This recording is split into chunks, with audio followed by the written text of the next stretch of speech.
आपके कॉल को होल्ड पर रखा है।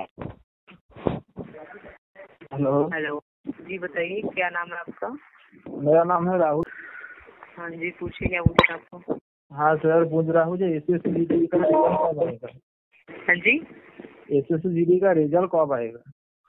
अभी नहीं आएगा, अगले महीने आएगा। 10-15 तारीख के बाद फोन करिएगा। अभी कोई अपडेट नहीं है इसके रिगार्डिंग। लेकिन 3 महीने अभी कोई अपडेट नहीं आया, ठीक है? हाँ सर, मेरा एक बात पूछो, एक बात सुन लो। 3 महीने से ज्यादा हो गया। हाँ सर, मैं बोल रहा हूँ कि 3 अब महीने हम से क्या करें सर, हमारे पास कोई आंसर नहीं है इसका। अगर तो आप ठीक है, इलेक्शन का रिजल्ट जो 130 का लोगों का रिजल्ट वो काउंटिंग में 4 दिन में हो जाता है, रिजल्ट पब्लिश कर देता है। कुछ नहीं कर सकते ना सर, हमारे हाथ में कुछ नहीं है। आपको अगर बोलना है तो आप हेडक्वार्टर उसमें बात करिए, हेडक्वार्टर में अभी तो कॉल करूंगा। 30 लाख कैंडिडेट रीजनल में बात कर लो ना, रीजनल में। हाँ, आप तो सब स्टूडेंट टेररिस्ट बन जाएगा तो आप अच्छे से पता चलेगा जे ये मोदी जी क्या कर रहे हैं। रीजनल में कॉल कर लो आप। हमें मैं क्या बता रहे हो आप? मैं भी टेररिस्ट बन जाऊंगा।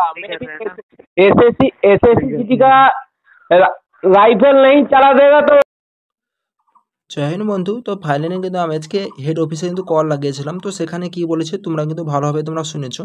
তো ওখানে যেটা সাফ বলছে ওদের কাছে কিছু কিন্তু রেজাল্ট নিয়ে কোনো কিছু কিন্তু আপডেট নেই। রেজাল্ট নিয়ে যে কোনো কিছু কিন্তু ওদের কাছে আপডেট নেই। তো জুলাইয়ের 15 তারিখের পর কিন্তু আবার কিন্তু কল করে কল করে জানার জন্য বলেছে যে কবে আমাদের রেজাল্ট আসতে চলেছে।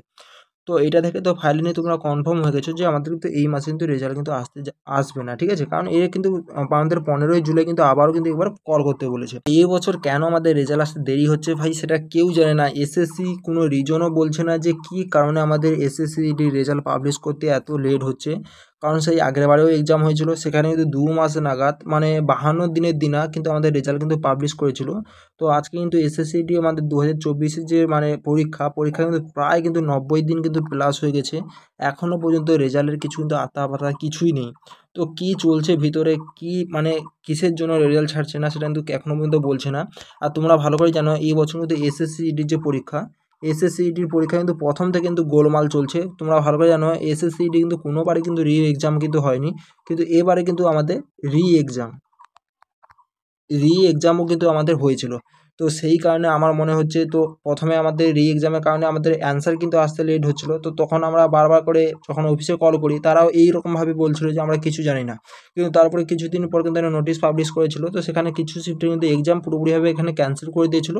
আর সেখানে ডেট দিয়েছিল যে 30 তারিখ কিন্তু আমাদের এক্সাম কিন্তু হচ্ছে।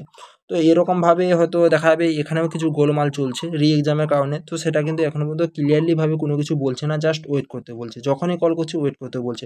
তো এবার কিন্তু শুকনো কথায় চিড়ে ভিজবে না, তোমরা বুঝে নিয়েছো। তো তোমাদের কিন্তু আমি হেডকোয়ার্টারে তোমাদের নাম্বার দিচ্ছি। তো আমি যেমন কল করছি তোমরা কিন্তু অবশ্যই তোমরা কল করো। যখন কিন্তু ওদের কাছে বেশি যখন কল যাবে ওরাও বুঝতে পারবে যে স্টুডেন্ট কিন্তু এবার কিন্তু তৈয়ার হয়ে গেছে, যদি না রেজাল্ট দিয়ে পুরোপুরি কিন্তু খারাপ করে দেবে, ঠিক আছে? তো তোমাদের আমি নাম্বারটা দিচ্ছি, তোমরা নোট করে নাও। 1830 93 063 এই নাম্বারে তোমরা নোট করে নাও। এই নাম্বারে তোমরা কল করবে হেড অফিসে। তো হেড অফিসে কল করে তোমরাও জানতে পারো যে আমাদের রেজাল্ট কেন আসছে না, তো কবে আসতে পারে, তোমাদের কিন্তু অটোমেটিকলি বলে দেবে। আমি কিন্তু এই নাম্বারে কল লাগিয়েছিলাম, আমি কিন্তু এই নাম্বারটা ভিডিও ডিসক্রিপশন বক্সে লাগিয়ে দিচ্ছি। তোমরা কিন্তু ওখান থেকে চাইলেও তোমরা কিন্তু কল লাগিয়ে জানতে পারো, ঠিক আছে? তো বড় কথা এই এসএসসি রেজাল্টের কারণে যে নেক্সট ভ্যাকেন্সি যে আছে, নেক্সট ভ্যাকেন্সি 2025-এর ভ্যাকেন্সি, তো তার জন্য স্টুডেন্ট কিন্তু প্রিপারেশন করতে পারছে না। তো কারণ এখানেও রানিং করতে পারছে না আর এখানেও প্রিপারেশন করতে পারছে না, কারণ এই রেজাল্টের কারণে। একটাই মুদ্রা যে রেজাল্ট না দিলে কিন্তু কোনো কিছু কিন্তু এখানে হচ্ছে না। তো এখানে অনেকেই বলছে যে আমাদের টেন্ডার আমি তোমাদের বলেছিলাম টেন্ডার কিন্তু ফাইনাল হয়ে গেছে, কারণ ওখানে 4টা কিন্তু কোম্পানি অলরেডি ডেটা দিয়ে দিয়েছে। তো যদি না ফাইনাল হতো, টেন্ডারের লাস্ট ডেট 25 তারিখ ছিল, তো আজকে 24 তারিখ হয়ে গেছে। আজকে কিন্তু অলরেডি কিন্তু আবার একটা কিন্তু যে ডেট চেঞ্জের কিন্তু আবার একটা টেন্ডারের কিন্তু করিজেন্ডাম কিন্তু এসে গেত। তো টেন্ডারে করিজেন্ডাম আসেনি, তার মানে কিন্তু টেন্ডার কিন্তু পুরোপুরিভাবে ফাইনাল হয়ে গেছে। তো টেন্ডারে কিন্তু এখানে আর কোনো কিছু মুদ্রা নেই, ঠিক আছে? তো এবার আসি যে আমাদের এক্সাম হয়েছিল, তো সেটা হয়তো কোনো কিছু প্রবলেম হতো, এখনও পর্যন্ত চলছে, ঠিক আছে? এক্সামের প্রবলেম চলছে, তো সেই কারণে হয়তো আসছে না। আর একটা তোমরা ভালো করে জানো, তোমাদের নোটিশে আমি দেখিয়ে দিচ্ছি। তো দেখো এখানে কিন্তু এসএসসি কিন্তু সব থেকে একটা ভালো প্রসেস করছে, তো তোমরাও ভালো করে জানো। তো প্রতিবারে কিন্তু আমাদের ফেক কিন্তু ডোমিসাইল সার্টিফিকেট বার করে, তো অন্য রাজ্যের স্টুডেন্ট কিন্তু আমাদের রাজ্যে এসে কিন্তু পুরোপুরিভাবে সিটগুলো দখল করে তারা জয়েনিং করে যায়।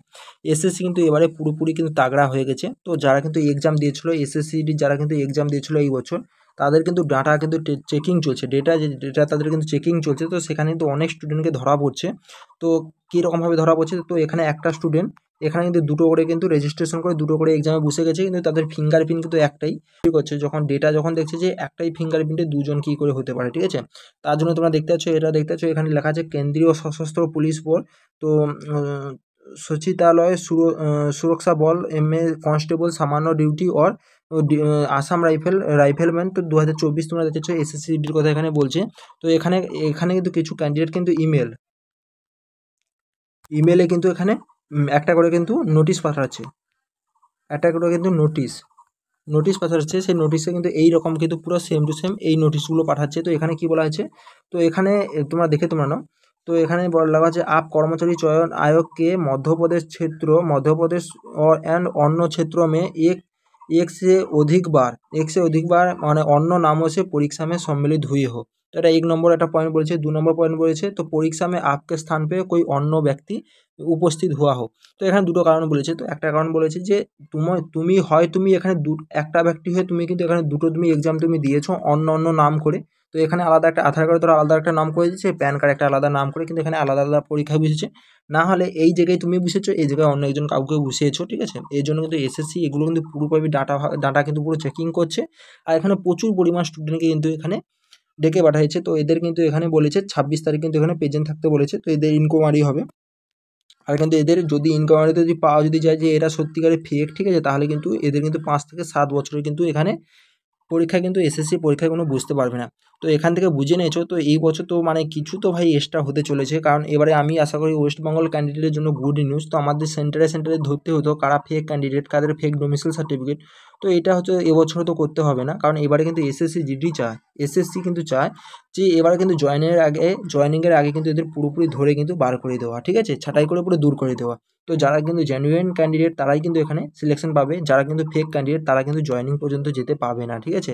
যারা ফেক ক্যান্ডিডেট তারা কিন্তু প্রথমে কিন্তু এখানে বাদ দিয়ে দিচ্ছে। এবং আরও বলছি এবছর কিন্তু ডকুমেন্টস ভেরিফিকেশন প্রচুর কিন্তু তাগড়া হবে, আমি বলে দিচ্ছি। এখানে ডোমিসাইল সার্টিফিকেট প্রথম তো এদেরকে ধরছে, যারা তো দুবার করে যারা এক্সাম দিয়েছে তাদেরকেও ধরছে ফ্রড ক্যান্ডিডেট। তো যারা ডোমিসাইল সার্টিফিকেট যারা ফেকভাবে তারা তৈরি করেছে তাদেরও কিন্তু ডকুমেন্টস ভেরিফিকেশন আচ্ছা খাসা কিন্তু চেকিং চলবে, এখানে তোমরা মানতে পারো, ঠিক আছে। ভালোভাবে চেকিং অল ডকুমেন্ট চেকিং চলবে। তো যারা কিন্তু ভাবছে যে আমি ফেকভাবে ঢুকে যাবো যে কোনো প্রসেসে, তো ইন্ডিয়ান আর্মিতে এরকম ফেকভাবে ঢুকেছিল, তো সেখানে তো পুরোপুরিভাবে ব্যান করে দিয়েছে। তো এবার কিন্তু এসএসসি লেগেছে। এবারে এসএসসি তোমরা ভালো করে জানো, প্রথমে কিন্তু কোনোবারে কিন্তু রি এক্সাম হয়নি, এবারে কিন্তু রি এক্সাম হয়েছিল। আর কোনোবারে কিন্তু আরএফআইডির মাধ্যমে রানিং প্রসেস হয়নি, কিন্তু এবারে হয়েছিল, এবারে কিন্তু হবে, ঠিক আছে। আরএফআইডির মাধ্যমে রানিং প্রসেস হবে। আর এবারে কিন্তু ডকুমেন্টস ভেরিফিকেশনও তাগড়া হবে, আমি বলে দিলাম। আলাদা ডিজিটাল প্রসেসে ডকুমেন্টস ভেরিফিকেশন হতে পারে, ঠিক আছে। তো তার জন্য তোমরা রেডি থাকো। যারা ভাবছো যে নর্মালি ঢুকে যাবে, কেউ ঢুকতে পারবে না। তো আজকে আপডেটটা এই পর্যন্ত ছিল। তো এক তো কারণ এটা লাগাই যাচ্ছে যে 26 তারিখ পর্যন্ত এদের মানে রিপোর্টিংয়ের এদের ডেট আছে। তো এটা হয়তো চলে গেলে আমাদের তো জুলাই মাসে, আর তোমাদের প্রথমেই বলেছি যে আমাদের জুলাই মাসে রেজাল্ট আসবে এবং আগস্ট মাসের 20 তারিখের পর কিন্তু আমাদের রানিং প্রসেস শুরু হবে, তোমাদের আমি বলে দিয়েছি, ঠিক আছে। তো এই কারণে হচ্ছে আমাদের বর্তমান হচ্ছে প্রবলেম। আর এই তোমরা জানো ভালো করে আমাদের রি এক্সামও হয়েছিল। তো এইসব কারণে কিন্তু আমার রেজাল্ট আসতে দেরি হচ্ছে। আর ভিতরে কী চলছে না চলছে আর কিছু বলতে পারবো না। তো যা কিছু আপডেট আসবে তোমাদের দিতে থাকবো। অবশ্যই তোমার চ্যানেলকে তোমরা সাবস্ক্রাইব তোমরা করে নাও এবং অফিসে তোমরা অবশ্যই তোমরা কল লাগিয়ে তোমরা জানতে পারো। তো চলো আজকে ভিডিও এই পর্যন্ত, পরের ভিডিও দেখা হচ্ছে। জয় হিন্দ।